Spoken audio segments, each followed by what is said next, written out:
I'm John Strum, and this is RealTalk MS.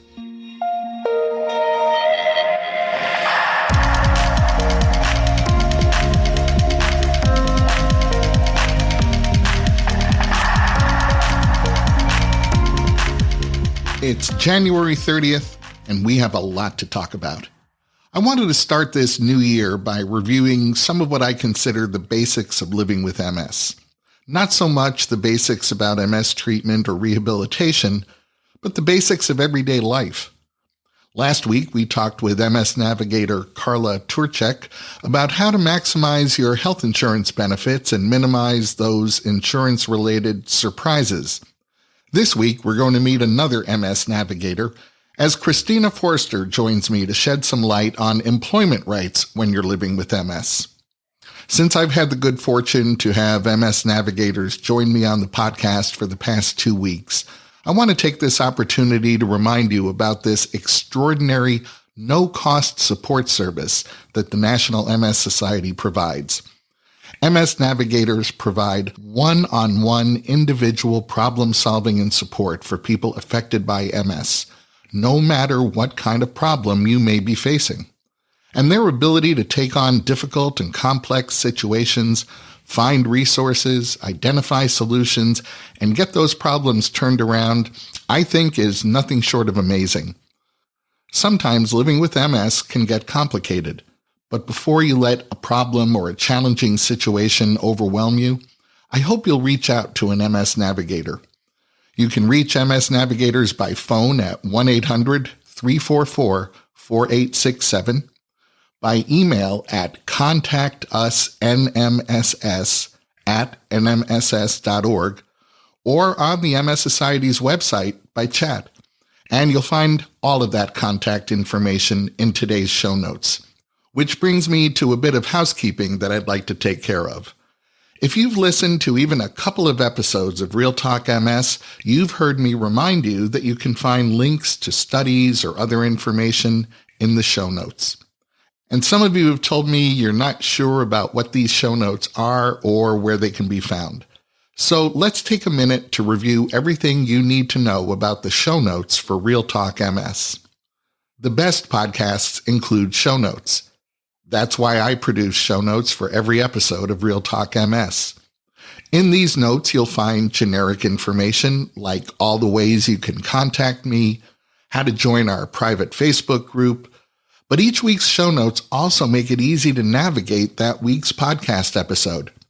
They give you a quick summary of what the episode is about and even provide timestamps for each segment in the episode, so you can get to the specific topics or information that you might be most interested in.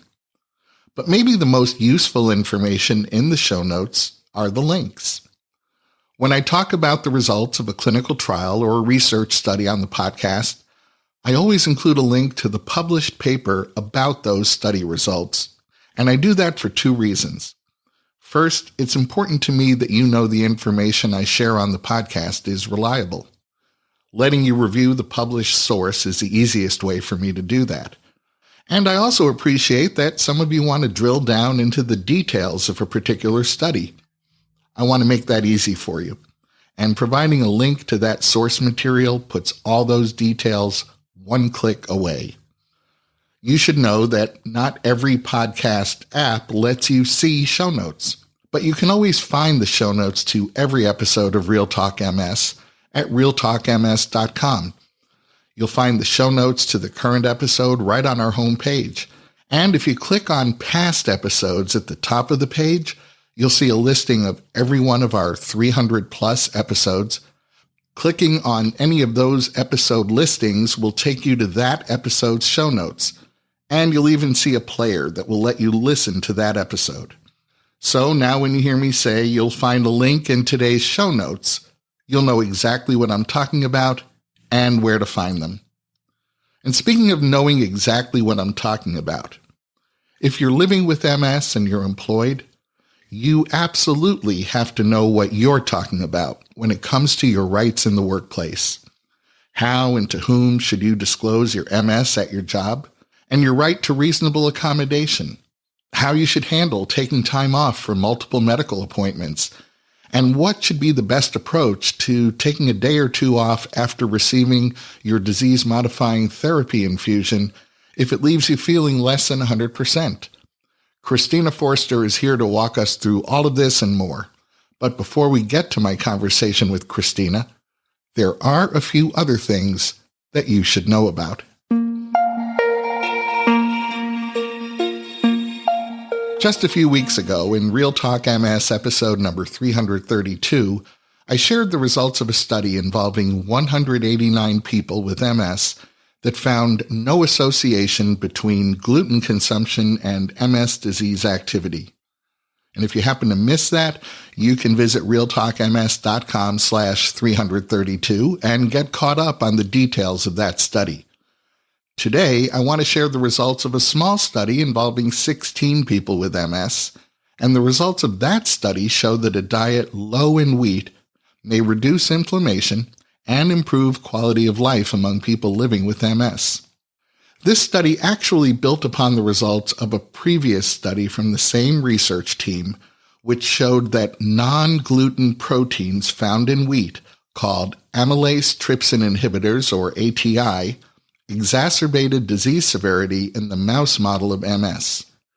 These proteins also increased the volume of inflammatory immune cells in the central nervous system. Now, interestingly, in this same study, gluten itself did not have an impact on disease severity in the mouse model of MS. So, 16 people with relapsing remitting MS were recruited for the pilot study that followed that earlier work. The study participants all had stable disease without relapses in the prior 3 months, and all of the study participants were on a disease-modifying therapy. The study participants were asked to continue their standard diet that included wheat for 3 months, and then they were asked to switch to a mostly wheat-free diet for another 3 months.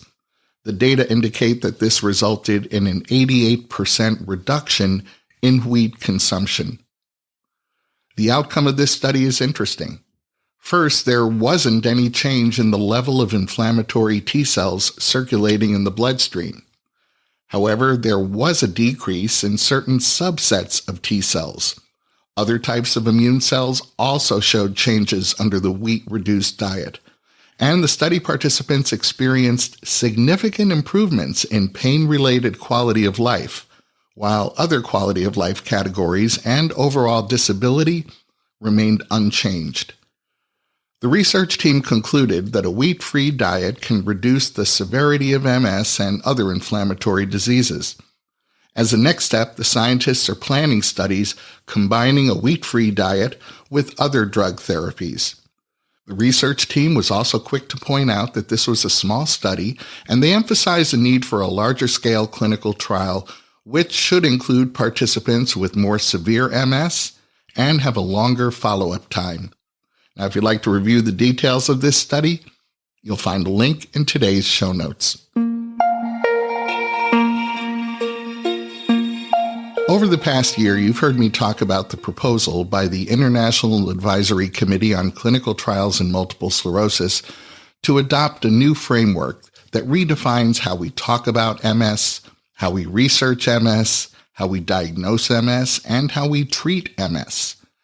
This proposed framework describes MS in terms of the biological mechanisms that are taking place in an individual's central nervous system, instead of by the clinical symptoms that individual may be experiencing.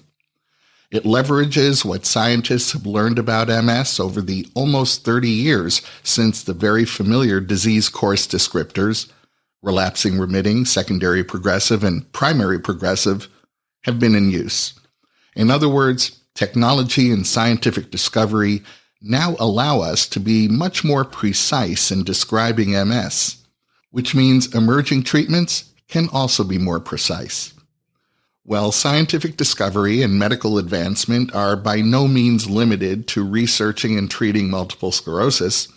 In a newly published paper, a team of Parkinson's disease experts has called for Parkinson's disease to be redefined on the basis of biology rather than the clinical features of the disease, proposing a staging system based on biomarkers and the level of functional impairment someone living with Parkinson's disease is experiencing. So, why am I bringing up Parkinson's disease on a podcast about MS? It's because I've heard from some of you who have shared your concerns about the proposed framework for defining MS. And the question or comment seems to be, the current system is working well, so why change it? So I wanted to share this news from the Parkinson's disease community to demonstrate that this is what scientific advancement looks like, and it's happening all around us. You do the most with the tools at hand, and when technology allows you to develop better tools, you leverage those new tools to improve things. Technology is accelerating the rate of scientific discovery as we've never seen it happen before, allowing scientists to learn more and then to leverage that learning to make things better than they were.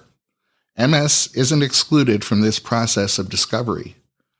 This proposed framework for describing MS will require collaboration with healthcare providers, people living with MS, the research community, regulatory agencies like the FDA and the European Medicines Agency, pharmaceutical companies, private insurance companies. This is a heavy lift, but transformational change always is. We'll keep talking about it, and I'll keep doing my best to make sure that all of your questions get answered. The John Cunningham virus, named after the doctor who discovered it in 1971 and often referred to as the JC virus, is a common virus that's carried by most adults. And for most adults, it's harmless. But in some people who are on immunosuppressive therapies, this virus is awakened and it begins attacking the cells that produce myelin, triggering a rare but serious disease called progressive multifocal leukoencephalopathy, or PML. 30 to 50% of the people who contract PML die within the first few months following their diagnosis. And a few MS disease-modifying therapies are among the immunosuppressive therapies that can trigger PML. The DMT most often associated with developing PML is Tysabri, but other treatments, including Tecfidera, Gilenya, Kesimpta, and Ocrevus, can also increase the risk of developing PML. Now, it should be obvious that the overwhelming majority of people who take Tysabri, Tecfidera, Gilenya, Kesimpta, and Ocrevus do not develop PML. So the question for researchers is, why do some people with a weakened immune system develop this often fatal disease? And researchers have answered that question, pointing to our DNA. In a study published in 2022, researchers identified rare variations in 4 specific genes that were significantly associated with an increased risk of PML in people who were on these therapies or for other reasons had compromised immune systems. All 4 of these genes are known to be involved in regulating the immune response. Now, the good news is that scientists have developed a genetic test that will identify those 4 specific genes, which allows an individual to know whether they're at higher risk of developing PML before beginning treatment with any immunosuppressive therapy. The even better news here is that, for now, that genetic test is available at no cost by visiting pmlrisktest.org. Now, if you'd like to learn more about this research, or if you're interested in finding out more about the no-cost genetic test, you'll find links in today's show notes. When we're talking about MS research, we often talk about studies involving the mouse model of MS. My question today is, what about the zebrafish? Did you know that zebrafish have myelin that's similar to the myelin found in humans and other mammals? And did you know that young zebrafish are transparent, which allows scientists to observe things in live fish in real time? And the reason we're talking about zebrafish today is that using powerful imaging, pharmacology, and genetic tools, Researchers at Oregon Health and Science University have identified specific proteins and signals related to hotspots that are involved in the communication between nerves and cells that make myelin. And they've discovered that the cell communication in these hotspots predicts when and where myelin will form in zebrafish. Our brain has the ability to repair damaged myelin, but over time, people with MS lose that ability. Learning more about how the communication in these hotspots affects myelin formation can identify potential therapeutic targets for promoting myelin repair and restoring lost function to people living with MS. The research team is continuing their work in studying this mechanism in myelin formation, and if you'd like to review their work in this study, you'll find a link in today's show notes. The Spanish Society of Neurology has updated its guidelines for treating MS, and the new guidelines emphasize the importance of early diagnosis and prompt, aggressive treatment. This is the fourth iteration of the guidelines for MS treatment that have been published by the Spanish Society of Neurology's Demyelinating Diseases Study Group. The guidelines were originally published in 2010 and then updated in 2013 and again in 2017. This update of the guidelines reflects a growing acceptance of an evolving MS treatment strategy. For the longest time, someone newly diagnosed with MS would be prescribed a so-called first-line disease-modifying therapy that offered lower efficacy but also less risk of side effects. And patients would stay on that DMT until an increase in disease activity showed that it was no longer working. Then they could escalate to stronger so-called second-line treatments. But study results published over the past few years have shown that people with MS who start on one of the high-efficacy disease-modifying therapies, these are therapies which may also carry a higher risk of side effects, well, they tend to have less disability progression over time compared with people who start on a lower efficacy DMT. That emerging treatment strategy is implicit in these new guidelines. The new guidelines suggest that the classic first-line and second-line terminology should be abandoned, and instead recommends that typical second-line treatments may be given as initial therapy. This recommendation is more strongly made in consideration of those individuals who are at risk of experiencing higher levels of disease activity, including men, individuals with a history of smoking, individuals who may already have other health conditions, and individuals experiencing multiple relapses in the first year after MS onset, or have a lot of disease activity that's visible on MRI scans.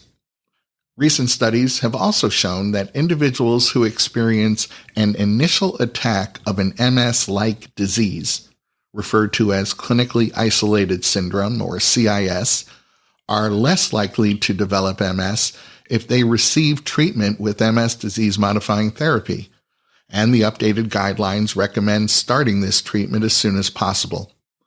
Finally, the new guidelines from the Spanish Society of Neurology address an MS treatment plan for women who are planning a pregnancy, recommending treating these women so their MS is stable without any new disease activity for at least 1 year before they try to get pregnant.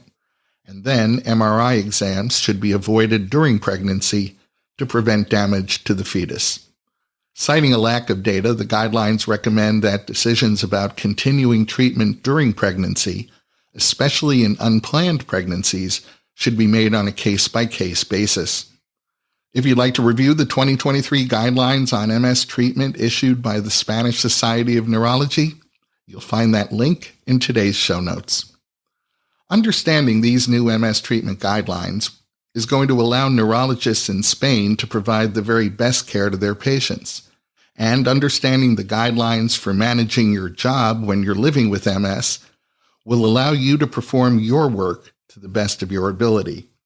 Joining me in a moment to shed some light on your rights while you're at work is MS Navigator Christina Forster.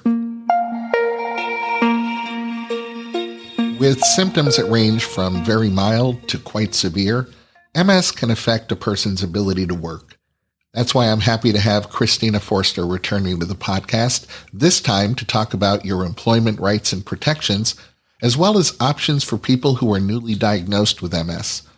Christina is a member of the National MS Society's MS Navigator team, so if you're a regular listener, you know that I'm already a fan. Christina is also a certified rehabilitation counselor, and she specializes in benefits and employment issues. Welcome back to the podcast, Christina. Thank you so much for having me. When someone is diagnosed with MS, they tend to get a lot of unsolicited advice from well-meaning family members and friends. But all that advice aside, when it comes to your job, how do you know when it's the right time to leave the workforce? Yeah, that's a great question. You're right. We do hear often about loved ones encouraging a person with MS to leave the workplace because they see them struggling, but that might not be the only option or the best option.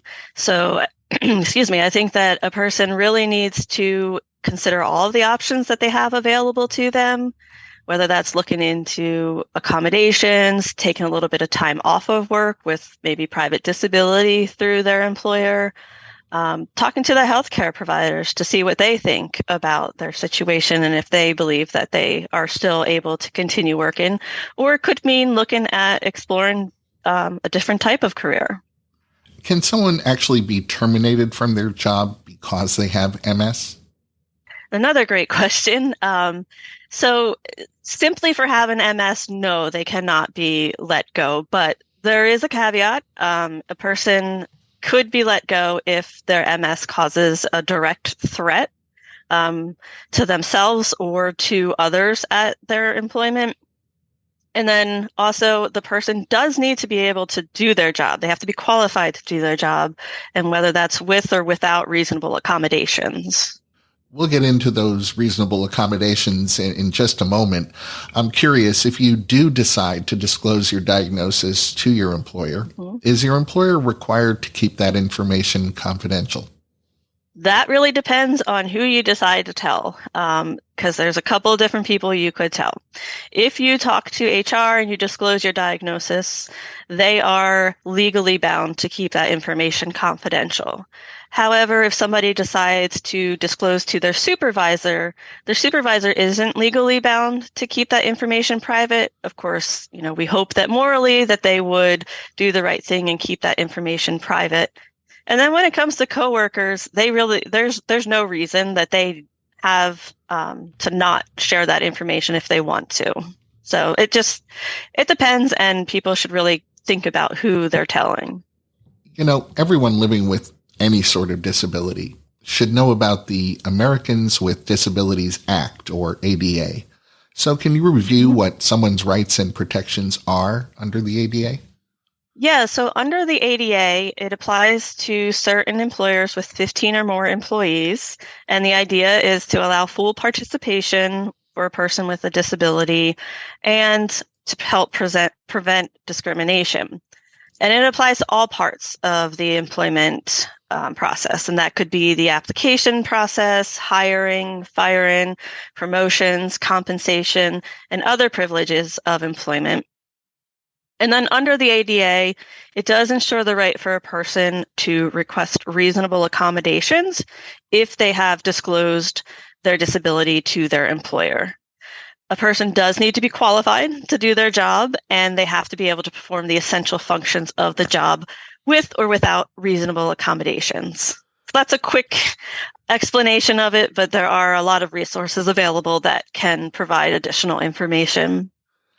Well, I heard the term reasonable accommodation a couple of times. So tell us about reasonable accommodation and maybe share some examples of what that could look like.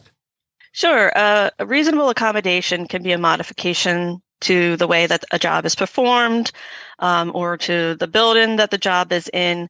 And there are lots of creative ways to accommodate individuals with MS. And some examples could be longer breaks, working from home, flexible work schedule, reduced hours, specialized equipment, assistive technology, an ergonomic workstation. I mean, the list really goes on and on. That's just a few examples of what reasonable accommodations could be.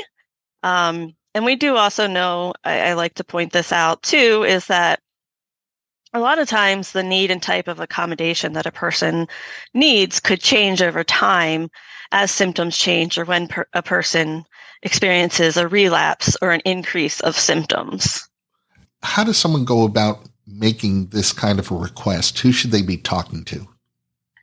So this goes back to one of the other questions, kind of who to tell, kind of thinking about who you want to request the accommodation for. HR needs to be involved at some point. Again, they're legally bound to keep this information confidential, but sometimes people do go to their direct supervisors because they have a good relationship with them and they feel that they will support them.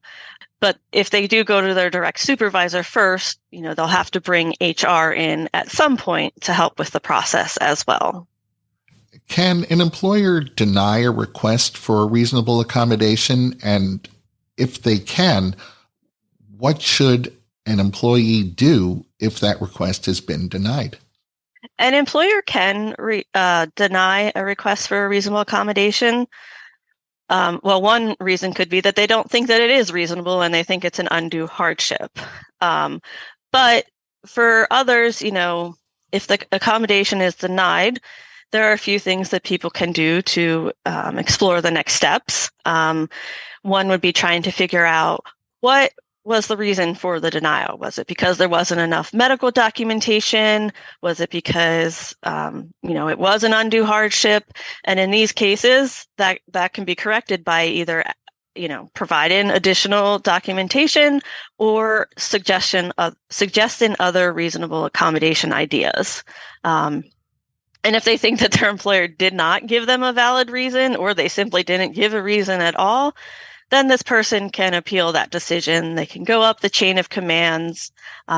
They can file a grievance with the union if they have one, and they could fill out complaint with the Equal Employment Opportunity Commission, which is the place that enforces the ADA. And going beyond just the ADA, what should someone living with MS do if they think their employment rights have been violated? If they think that their employment rights have been violated, one thing is, again, to check to see if they have a union and they could have the union help with them. If there's an internal process for filing a grievance, they could do that, because if they're able to kind of get this resolved internally, that is much better than having to go through the legal process. But they also can talk to an attorney, consult with an attorney, see what the attorney believes, if they think that the law has been violated or not, and kind of help determine what the next steps would be. And then there's that ability to file a complaint with the Equal Employment Opportunity Commission. Now, I know MS Navigators don't give legal advice, but an MS Navigator can explain what your legal rights are, and you can make referrals. So how can someone reach an MS Navigator to review their situation? Yeah, sure. A person can reach an MS Navigator by calling our 1-800 number, and that's 800-344-4867. And they can connect with an employment expert that way. They can also visit our website and connect via chat or email. And then that way, they can get connected with somebody that specializes in employment, such as myself, and we can talk to them about their employment goals and concerns, and hopefully they're able then to make an informed decision about their employment situation. You just mentioned someone can contact you and talk about their employment goals. That sort of suggests that someone can contact you before they actually are experiencing a problem, but want to proactively plan for the twists and turns that employment might take later. Is that a conversation you can have with someone as an MS Navigator? Yeah, absolutely. We can talk to individuals who, maybe they're not experiencing difficulty at work right now, but they just want to understand what their options would be if they were to have problems later on. As we know, MS is unpredictable. Symptoms come and go, and these things can happen quickly. So it's really important to have those discussions about what a person's legal rights are, concerns around disclosure, concerns around accommodations. Sometimes we see people who don't do this proactively come to us kind of in a crisis, and they're not even aware of what their rights are. So it's best if we can have these conversations beforehand so they're not scrambling to get that information while they're going through a stressful situation like that. Well, Christina Forster, thank you for all you and the MS Navigator team do to improve the quality of life for people affected by MS. My listeners have heard me say this before. I believe the MS Navigator team, they set the gold standard for individualized, customized solutions to the kinds of problems that people affected by MS face every single day. Thanks for all of that, and thanks so much for talking with me today. Thanks for having me, John. That's going to wrap up this episode of RealTalk MS. RealTalk MS is powered by the National MS Society, and you can share this episode of the podcast by letting your friends or family members know that all they have to do is point their web browser at realtalkms.com/335. You'll find that link in today's show notes, so you can easily copy and paste it right into an email or a text. And if you have a minute, I hope you'll visit the Apple App Store or the Google Play Store and download the free RealTalk MS app for your iOS or Android smartphone or tablet. It's the best way for us to stay connected. The app will automatically download the latest episode of RealTalk MS. You'll be able to access any of our past episodes. You'll be able to save your favorite episodes. And it's a great way for me to share bonus content with you. The app is free, so I hope you'll download it today. I'm John Strum. Thanks for listening. Stay safe and make healthy choices.